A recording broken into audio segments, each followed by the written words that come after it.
দেশের বাইরে আমি দুবাই, আজারবাইজান ও মালয়েশিয়ার মেট্রোতে চড়েছি। প্রতিটি দেশের মেট্রো স্টেশন থেকে বেরিয়ে যে পরিচ্ছন্ন পরিবেশ চোখে পড়ত, আজ ঢাবির মেট্রো স্টেশন থেকেও ঠিক তেমন অনুভূতি হচ্ছে। কয়েক মুহূর্তের জন্য মনে হয় যেন আমি বিদেশে আছি। এই কৃতিত্ব নিঃসন্দেহে প্রাপ্য বর্তমান ডাকসু নেতৃত্বের, এমনটাই জানিয়েছেন বাংলা ভিশনের সাংবাদিক কেফায়াত শাকিল। তবে এই অভিজ্ঞতা শুধু তার নয়, ঢাকা বিশ্ববিদ্যালয় মেট্রোর সৌন্দর্য ও পরিচ্ছন্নতার প্রশংসা করেছেন হাজারো নাগরিক, শিক্ষার্থী ও শিক্ষকও। তাদের মতে ভিপি সাদিক কায়েম ও তার সহকর্মীদের দৃঢ় নেতৃত্ব, সংগঠনের নিরলস প্রচেষ্টার ফলেই আজ ক্যাম্পাস এত পরিপাটি ও মনোমুগ্ধকর। অনেকেই বলেছেন এবার সত্যিই ঢাকা বিশ্ববিদ্যালয় তার পুরনো উপাধি, প্রাচ্যের অক্সফোর্ডের মর্যাদা ফিরে পাচ্ছে। সাদিক কায়েম, এস এম ফরহাদেরা নির্বাচনের সময় অঙ্গীকার করেছিলেন ভোটে জয়ী হলে প্রায় 40,000 শিক্ষার্থীর জন্য একটি নিরাপদ, নৈতিক ও মাদকমুক্ত ক্যাম্পাস গড়ে তুলবেন, যেখানে থাকবে না অনৈতিক কর্মকাণ্ড, খুপড়ি দেহ ব্যবসা কিংবা মাদক সিন্ডিকেট।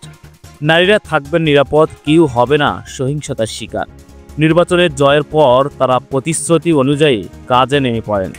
শপথ গ্রহণের পরপরই ডাকসুর সমাজসেবা সম্পাদক এবি জুবায়ের ও সদস্য সর্বমিত্র চাকমাকে দায়িত্ব দেন ক্যাম্পাসের শিক্ষার পরিবেশ ফিরিয়ে আনার।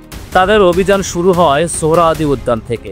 হাতে নাতে ধরা পড়ে কয়েকজন যৌনকর্মী। খবরটি মুহূর্তেই ভাইরাল হয়। ঢাকা বিশ্ববিদ্যালয়ের মতো প্রতিষ্ঠানের পাশে কিভাবে গড়ে উঠেছিল অবৈধ যৌনপল্লী, যেন ঢাবির বুকে আর এক দৌলতিয়ার জন্ম। সারা দেশে তোলপাড় শুরু হয়।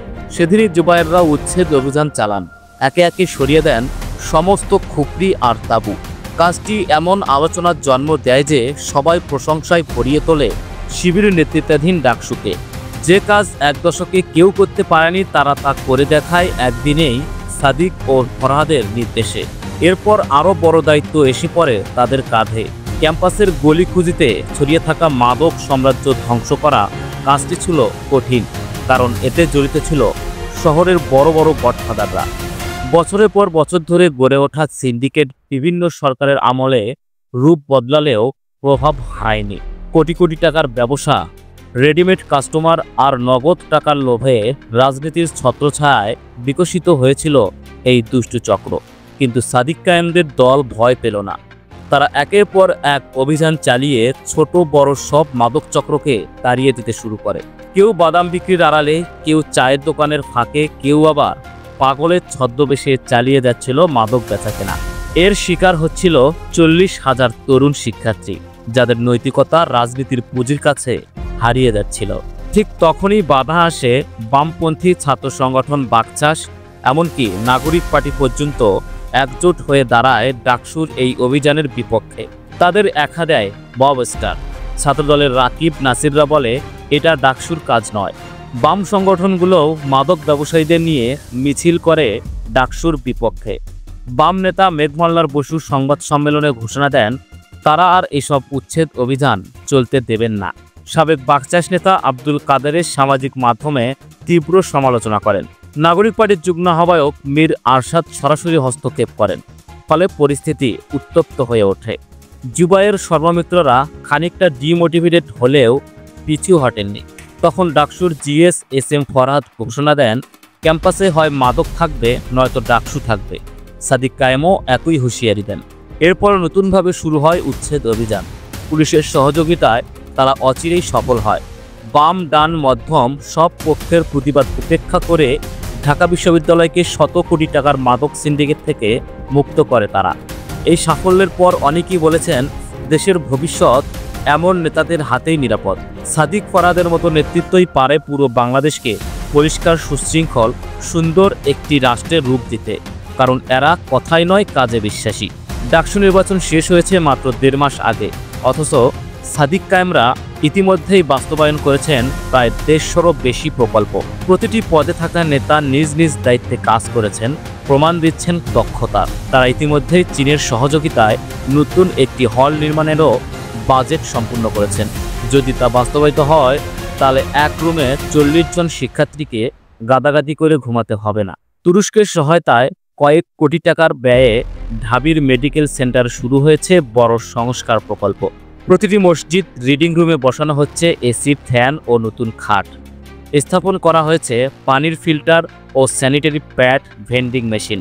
পরিবহন সম্পাদক উদ্ভাবন করেছেন এমন এক সফটওয়্যার যার মাধ্যমে শিক্ষার্থীরা সহজেই বিশ্ববিদ্যালয়ের বাসের অবস্থান জানতে পারছেন। এছাড়াও তারা ইবনে সিনা হাসপাতালে শিক্ষার্থীদের জন্য 50% ডিসকাউন্ট নিশ্চিত করেছেন। বিনামূল্যে ব্রেস্ট ক্যান্সার পরীক্ষা ও প্রাথমিক চিকিৎসা সেবা দিচ্ছে ডাকসু। কিন্তু এত কাজের পেছনে 1 টাকাও আসেনি বিশ্ববিদ্যালয় প্রশাসনের তহবিল থেকে। সবই হয়েছে তাদের ব্যক্তিগত যোগাযোগ, সাদিক ও ফরহাদের প্রচেষ্টায়। অর্ধশত কোটি টাকা বেশির মূল্যের এসব প্রকল্পের কোনো সরকারি বরাদ্দ নেই, কারণ বিশ্ববিদ্যালয়ের কোষাধ্যক্ষ যার হাতে অর্থ বরাদ্দের ক্ষমতা, তিনি নাকি বিএনপি ঘরানার শিক্ষক। হয়তো প্রিয় প্রার্থী আবিদ হামিদের পরাজয় তার কাছে মেনে নেওয়া কঠিন, তাই এখনো পর্যন্ত ডাকসুর প্রাপ্য অর্থ মেলেনি। অথচ বিশ্ববিদ্যালয়ের প্রতিটি শিক্ষার্থীর কাছ থেকে প্রতি বছর ডাকসু ও হল সংসদের নামে 120 টাকা করে কেটে নেওয়া হয়। সেই অর্থের পরিমাণ ইতিমধ্যেই কোটি টাকায় গিয়ে পৌঁছেছে। কিন্তু কেন সেই টাকা দেওয়া হচ্ছে না, এই প্রশ্ন তুলতেই ছাত্রদল খেপে যায়। রাকিবুল ইসলাম রাকিব ও নাসিরউদ্দিন নাসির একসাথে যৌথ বিবৃতিতে বলে, এগুলো শিবিরের বাড়াবাড়ি, অর্থাৎ মাদক উচ্ছেদ করলেও অপরাধ, প্রাপ্য টাকা চাইলেও অপরাধ। যেন শিবির যাই করবে সেটার বিরোধিতা করাই তাদের কর্তব্য। ভালো কাজ হোক বা খারাপ, তাদের অবস্থান শিবির বিরোধিতার মধ্যেই সীমাবদ্ধ। তবু শিবিরের উচিত নয় এই নেতিবাচক ঐক্যের কথা ভেবে থেমে যাওয়া। তাদের উচিত নিজেদের গতিতেই এগিয়ে চলা, ঢাকা বিশ্ববিদ্যালয়কে পরিচ্ছন্ন, সুশৃঙ্খল ও তিলকতমা ক্যাম্পাসে পরিণত করা, যেন একদিন এই তরুণ প্রজন্মই ভোট দিয়ে এমন নেতৃত্বকে জাতীয় দায়িত্বে বসায়। দর্শক, আপনার কি মত নিচের মন্তব্যে জানান। আর যদি এই চ্যানেলে নতুন হয়ে থাকেন অবশ্যই সাবস্ক্রাইব করুন এবং বেল আইকনটি অন করে রাখুন যাতে পরের গল্পগুলো মিস না করেন।